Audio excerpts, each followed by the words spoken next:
Tirurangadi today news അപ്ഡേറ്റിലേക്ക് സ്വാഗതം. ഇനി എന്തിനു സ്വർണം വാങ്ങാൻ കാത്തിരിക്കണം? ചെമ്മാട് തോമ ജ്വല്ലറിയുടെ ഷോറൂം ഉടൻ സന്ദർശിക്കൂ. വാർത്തകൾ വിശദമായി. തിരഞ്ഞെടുപ്പ് റിസൾട്ട് അറിയുന്നതിനു മുൻപ് വോട്ട് ചെയ്ത വോട്ടർമാർക്ക് നന്ദി അറിയിച്ച സ്ഥാനാർത്ഥി. നന്നമ്പ്ര പഞ്ചായത്ത് 22-ാം വാർഡിലെ സേവൻ നന്നമ്പ്ര മുന്നണിയുടെ സ്വതന്ത്ര സ്ഥാനാർത്ഥിയായി മത്സരിച്ച പാലക്കാട് അബ്ദുൽ വാഹിദാണ് വോട്ടർമാർക്ക് മുഴുവൻ മധുരം വിതരണം ചെയ്തത്.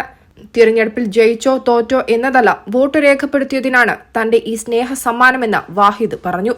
എന്താന്ന് വെച്ചിട്ടുണ്ടെങ്കിൽ ഇലക്ഷൻ കഴിഞ്ഞു, നാളെയാണ് റിസൾട്ട്. ഇന്ന് നമ്മൾ ഒരുപാട് 22-ാം വാർഡിലുള്ള ആളുകളൊക്കെ നമ്മൾ ഒരുപാട് സ്നേഹം തന്നിട്ടുണ്ട്. അവർ വീടുകളിൽ കയറി വോട്ട് ചോദിച്ചിട്ടുണ്ട്. അതുകൊണ്ട് തന്നെ ആ സ്നേഹത്തിന് നന്ദി പറയാണ്. ജയിച്ചാലും തോറ്റാലും കൂടെ ഉണ്ടാകും. അതിനൊരു പ്രത്യുപകാരമായിട്ട് ഒരു സന്തോഷത്തിന് ഒരു മധുരം വിതരണം അത്ര മാത്രമേ ഉള്ളൂ, വേറെ ഒന്നുമില്ല. അത് ഈ പറഞ്ഞ ജനാധിപത്യ പ്രക്രിയയിൽ വോട്ടവകാശം വിനിയോഗിച്ചവർക്കും എല്ലാ 22-ാം വാർഡിലെ പ്രിയപ്പെട്ടവർക്ക് പിടിച്ചോളൂ.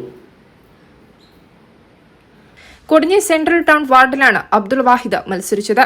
Kodinhi GM UP school, Nannambra കുടുംബാരോഗ്യ കേന്ദ്രം, പോസ്റ്റ് ഓഫീസ്, സർവീസ് സഹകരണ ബാങ്ക് എന്നിവയും കോറ്റത്തങ്ങാടി, സെൻട്രൽ ബസാർ എന്നീ ടൗണുകളും ഉൾപ്പെടുന്നതാണ് കൊടിഞ്ഞി ടൗൺ വാർഡ്.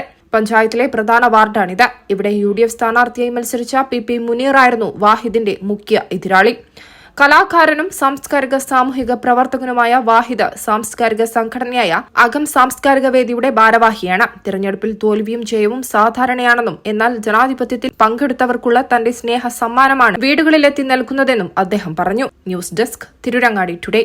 അങ്ങ് ദൂരെ മലേഷ്യയിൽ പോയി കുറച്ച് കാഴ്ചകളൊക്കെ കണ്ടുവന്നാലോ? അതും സൗജന്യമായി. വിശ്വസിക്കാൻ പറ്റുന്നില്ല അല്ലെ? 2025 ജൂലൈ 1 മുതൽ 2026 ഓഗസ്റ്റ് 30 വരെ തൂബ ജ്വല്ലറിയിൽ നിന്നും സ്വാ ഡയമണ്ട്സ് പർച്ചേസ് ചെയ്യുന്ന വ്യക്തികളിൽ നിന്ന് തിരഞ്ഞെടുക്കുന്ന 30 പേർക്കാണ് സുവർണാവസരം. ഈ വർഷകാലയളവിനെ 3 ഭാഗങ്ങളായി തിരിച്ച് നറുക്കെടുപ്പ് സംഘടിപ്പിക്കും. ഓരോ നറുക്കെടുപ്പിലെ വിജയികൾക്കായിരിക്കും ഈ സൗജന്യ മലേഷ്യ യാത്ര. കൂടുതൽ വിവരങ്ങൾ അറിയുന്നതിനും ഡയമണ്ട് വാങ്ങുന്നതിനും ഇന്ന് തന്നെ ചെമ്മാട് തൂബ ജ്വല്ലറി സന്ദർശിക്കും.